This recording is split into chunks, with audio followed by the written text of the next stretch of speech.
Good afternoon, everyone.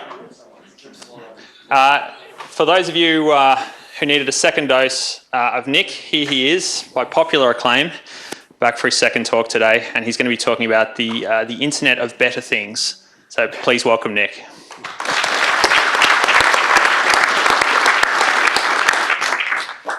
Thanks, everyone. Thanks for coming along. The previous talk was all about ESP8266 and MicroPython and some very, very concrete, sensible things. This talk is a little bit more free-ranging. But I think we've come to a really interesting point in the history of the Internet of Things, a really interesting kind of junction point in where this strange little industry is going. And so I think there's some things that actually kind of need to be discussed now. I think in a lot of ways we have to have an adult conversation at this point about what Internet of Things is going to mean to people. It's often discussed as this panacea, this will cure everything. Oh, you've lost something? Well, make it an Internet of Things thing. That's easy, we'll just track it everywhere. Do you want to know about your fitness? We'll track that, we'll analyze that. You know, we will solve every conceivable problem with the Internet of Things. And if only we could work out how to make it work with the blockchain, then we could solve everything twice. You know, it's often presented that way. It's often also presented as this Panopticon prison where every single thing you do will be monitored.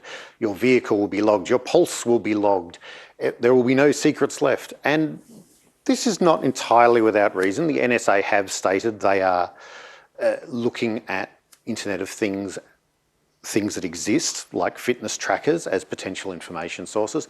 We know that there have already been legal cases that have hinged on recorded information from people's, what are those things called? Fitbit tracking bands, to say if you said, oh, I was at home sitting on the couch and your band showed that you were running around, there's a case to make there. So there is actually a legitimate concern for these things. But like a lot of things, the way you see the technology is not necessarily dependent on the technology. A lot of people might say that surveillance cameras were a good thing, preventing crime, and that filming the police as they go about their duties is a bad thing because it's really like cramping their style. A lot of other people would say the exact opposite about these technologies. And after all this, you end up coming up to the conclusion it's not really about the technology. It's not about the camera. It's not a technical issue at all. It's about the control of the data that that camera produces. The police seem to be extremely anti the idea of citizens filming them in going about their duties, unless they're cameras that they have themselves that sometimes work and sometimes don't. This is a strange property of the technology.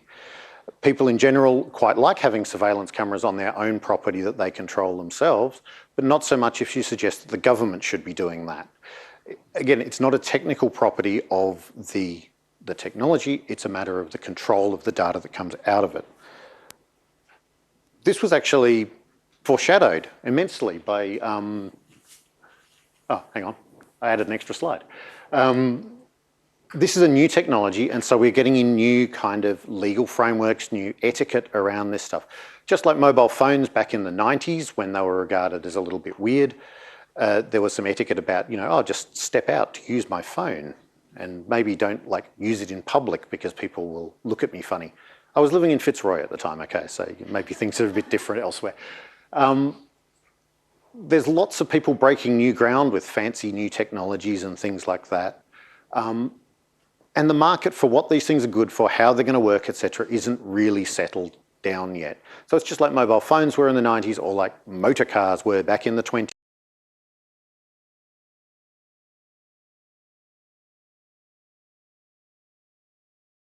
Familiar argument. So this stuff gets discussed a lot online, funnily enough. A term of art at the moment is the Internet of Shit, because people have noticed that this technology is not all great. And you can tell it's a real term of art because it has a Twitter handle and it has a Reddit thingo, and it's also the same guys on Medium and so on and so forth. There's a lot of examples coming out of just how terrible some of these technologies are. And I think what's important is we have to learn from those technologies or from those problems. On the one hand, you could look at it and go, that's just terrible. I'm going to throw it away and walk away.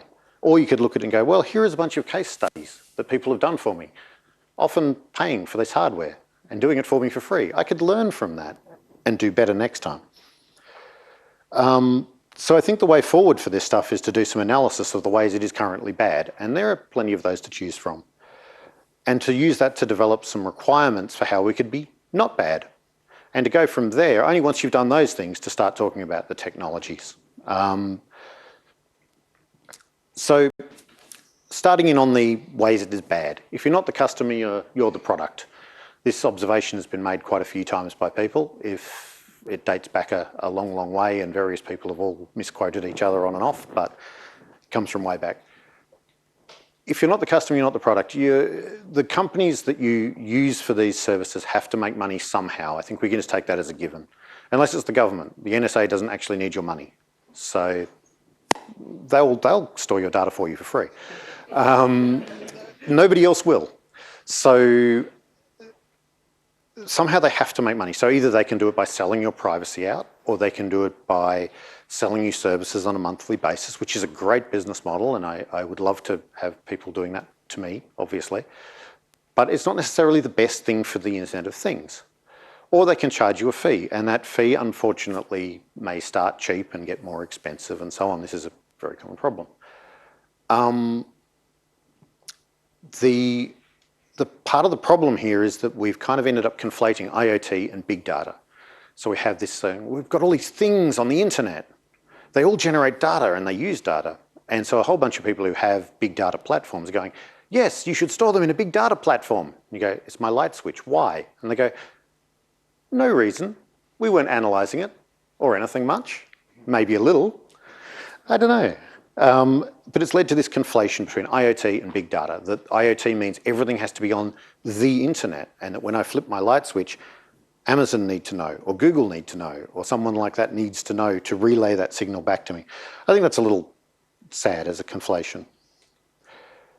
Another reason is end of life. This photo here is a picture of a thing called a revolve, and the author of the article linked at the bottom there writes a little bit of a diatribe there about how he's been sold a tub of hummus because this beautiful little plastic box here that used to talk to the internet and all these home automation devices and all of this has just been end-of-lifed by Google, who acquired the company who made it, and are no longer interested in supporting it. So they just send out oh yeah, sorry, it doesn't work anymore as of this date.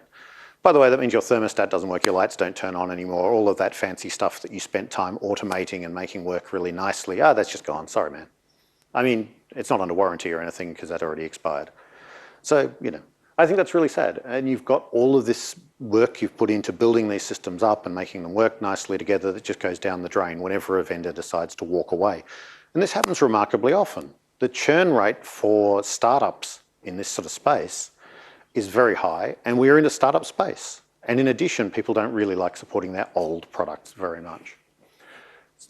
There's really very little cross-brand support. I mean, other than using something like if this then that to bridge between two foreign vendor systems and make them sort of manually switch between them.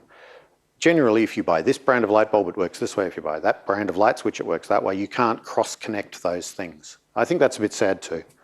It means that we're generating more waste. It means that we're wasting time. It means that we're wasting packets. Another one is internet not found errors. The example here is actually the cat feeder. It was a product, it's an automatic cat feeder that you can program over the internet. And unfortunately, the company who produces this, their servers went down for a little while. And so it turns out this cat feeder is incapable of feeding your cat while the internet is not there. Cats and the internet. There's some connection there, obviously. But a lot of these devices have this same vulnerability or this same flaw. No internet, no work. This seems a little silly. I mean, my Wi-Fi is still up. It's still connecting all my house devices together. Why is my cat feeder not capable of remembering what I told it to feed the cat? In case anyone's getting distressed at this point, by the way, it was only off for like 10 hours, so no cats were actually harmed, although some furniture might have been harmed in the process. Even the most reliable networks go down. I work in enterprisey kind of software, and even big company networks have problems. Routers die or providers disconnect things and stuff like that. In practice, if you want to run anything that's critical for a production facility, you have backups, you have multiple internet links, you have 4G wireless cards in all of your things so that they can cut over to 4G if the local site Wi-Fi goes down. And you use those backups and you test those backups, otherwise they don't work. You're not going to do that for your fridge. You're not going to do that for your answering machine or your doorbell or whatever. You're never going to test it, even if you do it. So even if you have really good internet and you're trying your possibly hardest, at some point you'll go to flick the lights on and nothing will happen. And you go, okay, great. Is that the light bulb, the light switch, the internet, the router, the this, the that? Do I phone Telstra now? I don't know. I can't find my phone. And consumer grade components, if you're buying consumer grade components, they fail all the time. I mean, not to one person, but when you look at them globally, they fail very, very often. So it's a constant process of things failing and having to be replaced. Another big problem, I was talking about ESP8266s this morning, and I mentioned they have like 96 meg of RAM on board. They have, most of that is used up in the process of actually just getting the thing to do its day-to-day job. There's not a lot of room in there to handle things like encryption keys that are famously very, very heavy processes to be dealing with. You need a lot of RAM put aside so that you can take these keys and process things with them and send them back out again. If you want to serve SSL, you have to deal with many keys from each person talking to you and many connections from each person who keeps that connection open so they can reuse that key. Those little chips are not good at this. And so people tend to back off a bit and say, SSL, we don't really need SSL. It's only a light bulb. I mean, who on the internet would ever grief someone by turning their lights on and off 13 times a second? Again, it's the internet. Who would ever break into a sewage plant and dump 1 million litres of raw sewage into a river? People have done that. Yet it's the internet. So the crypto support is often patchy. Even when it's there, it's often patchy because these devices have very little entropy to play with. I was going to mention there, if you just type in Internet of Things and entropy, you'll find it anyway. There's some interesting papers out recently about this. Entropy is for those of you who don't know what entropy really means, randomness that you have to get from somewhere. If you're going to generate random numbers, they have to come from somewhere. So you can pick it up from a hardware random generator, you can pick it up from the environment, stuff like that. If you're a CPU about this big, you have very limited access to generating good randomness. And most cryptography depends on really good randomness. So these papers are talking about how to gather entropy from the environment effectively and all that sort of stuff. This was a huge problem in Linux virtual machines up until a couple of years ago. For exactly the same reason. They live in this very isolated little world with very little going on around them, and where do they get their entropy from? It's just plain tricky to use protocols like that on these little tiny CPUs, and it's not necessarily the most appropriate model. The other thing that I didn't really give a bullet point to there, but the other thing that is a problem often is that you've got a lot of chatter. When you establish a connection to something over SSL, you connect up, you do a key negotiation, you come back, now you send your message, now you get a response and all this. That's a lot of packets for a light switch. If you think about it this way, the amount of power that an ESP uses is pretty much proportional to the amount of packets it sends. That's the heaviest use of power in the device. So the length of time the battery lasts is proportional to the inverse of that. So if you can send half as many packets, your batteries last twice as long, or you can make them half the size. So it's really worth looking at these things. They seem like silly network nerdy kind of things where you're saying, oh, let's code golf this protocol so it can work in one packet. But in actual fact, every single packet you send is costing you battery life. So it's worth worrying about. And the software is awful. We've just talked about closed source management systems for PCs and noted that they are terrible things that look like they were created in the 80s at NCSA mosaic kind of levels of HTML. We have the same problem with a lot of devices. They're written in a hurry by people who'd rather be making hardware. We have instances of light bulbs that run Linux. We have huge vulnerabilities opened up as a result of this. And it's not, well, it is kind of the vendor's fault. They made it, they sold it. But it's also inevitable. If you take a bunch of people who would really like to be making light bulbs and you say to them, here, make a secure Linux server. That's easy, I'm sure. They're not going to do a great job, right? The software is often patchy, the software is often flaky. There's a brilliant article here linked by Matthew Garrett about these particular iRainbow light bulbs, where he looks at just how terrible they are. I think his title is something like, I bought some light bulbs off the internet so you don't have to. And on the one hand, he's slightly cruel to these people. On the other hand, they got a bunch of his time for free, and I think, frankly, they should be thankful for it, because he's done a really thorough analysis of exactly how bad their product is. And it doesn't take much to take that and turn that into a series of lessons. You could maybe make it better. Now, you could say, well, that's all right, light bulb manufacturers will lift their game. The second thing I've linked is an article about those proximity card door locks that are everywhere, that you've probably seen 1,000 of in your life if you've ever worked for big companies, and how they're all completely compromised to remote attack because someone wrote a thing, the piece of code that flashes the little coloured light does a call out to a shell program based on some information you pass them in a packet and doesn't escape that information. So it is absolutely web programming worst possible thing you could do. So yes, you can basically get root on your door lock by sending it a single packet and have it open SSH, for example, to you, because they also run Linux. So I think there is a lot of ways in which light bulb manufacturers, this is for a door lock, right? If door lock manufacturers can't do it, light bulb manufacturers can't do it. And the last one I want to talk about is the update cycle for these things. No one ever is going to reflash their thermostat. I mean, okay, occasionally. The people in this room might, all right? But outside this room, no one is ever going to do this. The problem with this is it seems silly, right? I mean, yeah, what are the odds of me getting griefed by the Russians in my thermostat, right? But if my thermostat is an internet device, that's how distributed denial of service attacks work, right? We've just had an exciting time for the government. It is fair to say. Exciting times where we've talked a lot about distributed denial of service attacks, and one of the things I've said is, launched by foreign powers, etc. Sure, you can shut off the entire world outside your borders. It doesn't help much if you're being attacked by 1 million Australian thermostats that are in the same house that they're trying to fulfill the survey from. There's no real way you can firewall against that, right? And these things are in a very privileged position. They're on your local network, in your house. They have a great position to man in the middle things and do all sorts of other tricky attacks because they're members of your network. You have welcomed them into your network. And now they're there. It's very difficult to say what they should and shouldn't be allowed to do. The other little minor point is, while these devices are reloading their flash or whatever, if you do ever upgrade them, they're generally unavailable. And just like whenever your Android phone is updating itself, there's an important phone call you're waiting for. It's the best way if you ever have an important phone call, go and upgrade your phone. They're bound to ring while it's upgrading. The same thing, you really don't want your thermostat, your lights, etc., to all stop working while you upgrade your firmware. That's very depressing. You'll also notice there isn't a later button on this particular dialogue.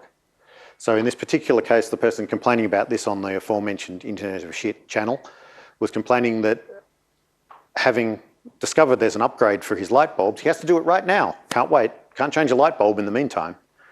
No, do it right now. This could be inconvenient if it's, for example, the middle of the night. How do we turn these complaints into requirements? Well, I think there's a case there that we need to be independent of the big I internet. We're still on the very edge of the little I internet. We're still internetworking. We can still talk between multiple networks.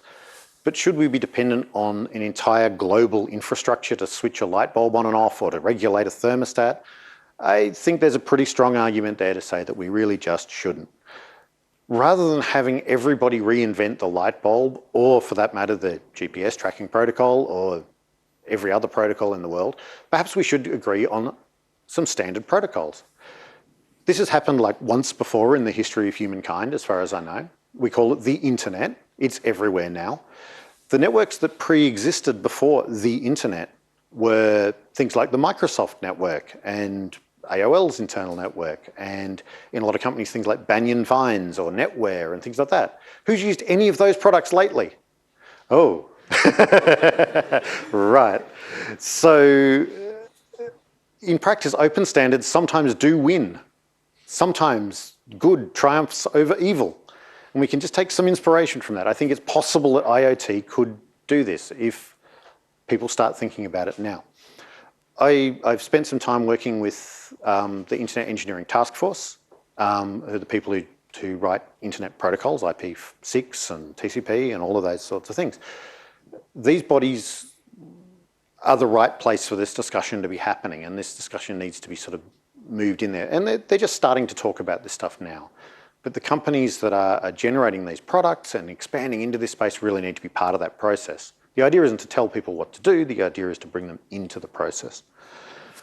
I think we also need to be talking about a simplified cryptography regime. SSL I don't think fits well for this thing. I think we need to be looking at a much more simplified cryptography thing. Otherwise everyone's just going to go, it's too hard, we just won't do it. And with email, we've seen how well that turns out. And really, development shouldn't be as hard as it is. If you look at the effort involved in writing C for a microcontroller, it's quite significant. If you look at writing code for, say, JavaScript in a web browser, it's a lot easier. And one of the reasons we had this immense explosion in the web is also open languages, open libraries, and being able to look at code and understand what it's doing and all of that sort of stuff. In terms of potential solutions, wow, that turned out really badly on this slightly shrunk screen. But anyway, I think the thing to look for is a peer-to-peer communication scheme. Basically having your light switch just wake up and broadcast the fact that it's been toggled rather than going out to some server on another network. I think we need to look at a standards-based hardware description language. I think we need some kind of shared secret-based encryption thing. These are all just ideas based on those requirements. I think the most important thing to do is to nail the requirements down first. But these are some ideas as a jumping off point. And given where we are, I actually think it's a great thing to have platforms, languages like MicroPython available for these platforms. It's much, much harder to code a buffer overrun in Python. It's a great deal harder to make many of the really easy mistakes to make in C in Python. It's a much more abstract layer, and so you're protected from a lot of those mistakes. Django is two doors up, but nonetheless, Django did one great thing when they developed it, which is this whole string escaping thing that's built into it.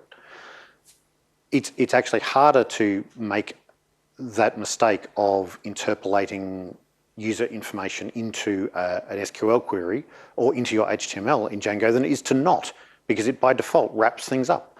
So these higher levels of abstraction can protect you somewhat against making the obvious mistakes. All right, we've got some time for questions and comments and so on and so forth. I'm happy to take questions or comments. That's fine. Far away. Thank you.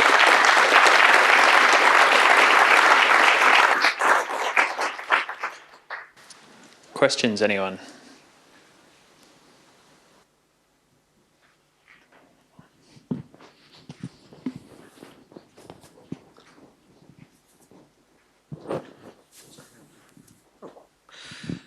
Okay. The question is, what you say is correct and I'm quite convinced, but is there any alternative to it? Like, can we avoid it? Any alternative to? To Internet of Things. Well, yeah, I think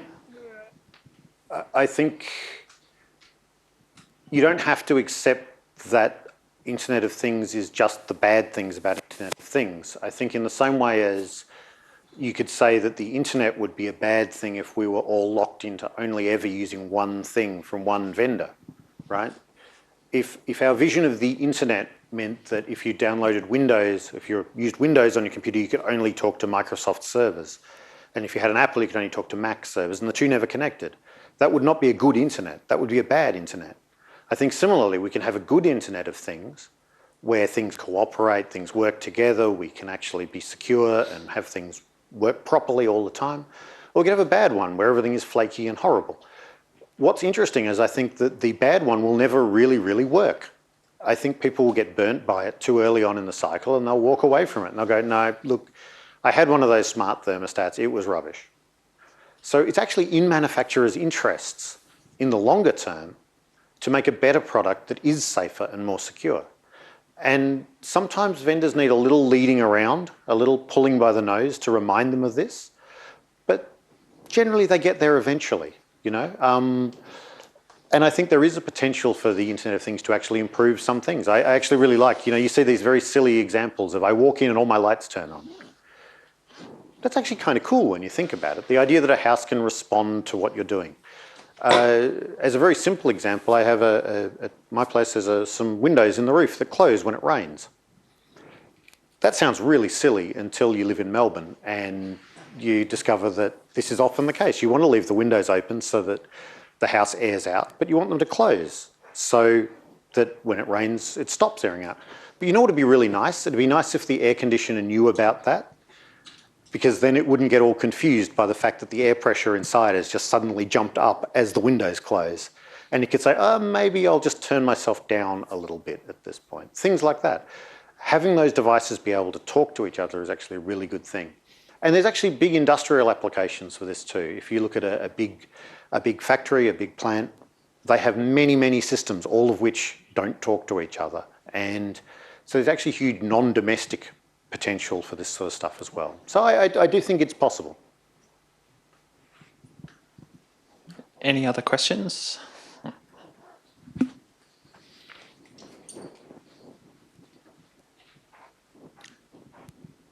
Hi, so you said that, you kind of mentioned that security is quite a large issue in this area. Yeah. What are some ways that people and developers in general can approach this into the future? Very, very carefully. Yeah, look, it's becoming less of a pressure as these chips get faster and more power efficient and bigger RAM and all of that sort of stuff. I think the thing to do is to have a look at the primitives we're using for encryption on those end devices and decide SSL is kind of a very one-size-fits-all solution, but to have a look at that and go, would we be better off having individually signed packets over UDP or something like that? That's tricky. It means you're taking a lot more responsibility on it. It means the internet as a whole has to get some experts to help us out.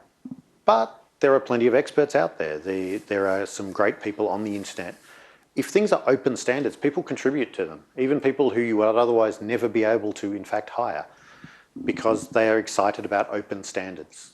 They're behind open standards. And this is one of the things you get out of these big standards bodies, is that the people involved with them are running at those kind of levels. You know, you're not just having someone like me go, yeah, that sounds fairly good from a crypto point of view. I guess that'll be okay.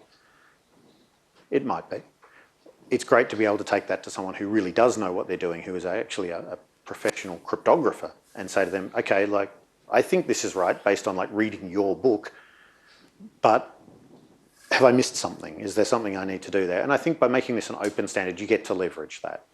Every manufacturer doesn't have to do this themselves. If we come up with an open standard that covers many manufacturers, everyone can benefit from that and everyone can contribute to that. So I'm going to take the security thing and turn it the other way around. Cool. So given that we have at this point a lot of very, very badly programmed and badly constructed Internet of Things devices, Yep. what are some of the ways that we can mitigate the impact of those devices going bad and going rogue on our own networks? You take them and you put them in the recycling bin. It is a major problem, especially if you've got, I mean, I love Linux to bits, but Linux is a big, hairy operating system, and if that's what's running on these devices, you have often got very, very many vulnerabilities, from all the way from having a telnet port open. Someone has to actually go out of their way to do that, you know. I mean, and devices with password A123, you know, these are not uncommon flaws. You could go through, hack into each of those boxes using one of those vulnerabilities and then shut that vulnerability down. It'd be a little time consuming though, and, you know, other people aren't going to do it. The big risk is not so much you personally, because you probably haven't annoyed anyone as much as what it, but we'll, the making a very target-rich environment. They are. In places that traditionally weren't. That's right. It's a target-rich environment, and I don't know much you can do to mitigate it beyond actually kind of hacking into your own hardware, which of course will void its warranty and so on and so forth. It's only kind of yours, right? We've got one quick question. The example you gave, the internet, it was an interesting one because the networks that it replaced, CompuServe and Yep. AOL and so forth, came about after the internet already existed and was working. Yes. And the internet itself was not created or promoted by corporations acting in their own interests. It was a government project. How But would the you see modern- an example like that Yeah. applying to the Internet of Things, replacing these systems, where the easy thing is to centralize it, the easy thing is to put it on a server controlled by the corporation, Yep. not to come up with an industry standard where everyone gets to contribute? It is the easier option, yeah. So if you look at the history of the internet, the very first internet thing, ARPANET, was indeed a government project, etc., etc. If you look at the history of the recent internet, that is very much a child of Cisco and Sun and IBM and Microsoft even. Well, they come to meetings. Generating this thing between them. If you look at have a look at the authors of RFCs from about 1,000 onwards, and you'll see that the things that the people who've been driving these processes are by and large funded by these big companies. And most of those people don't really necessarily act specifically in the interests of their big company. They act in the interests of the internet in a way that will help their big company because it'll make the internet better.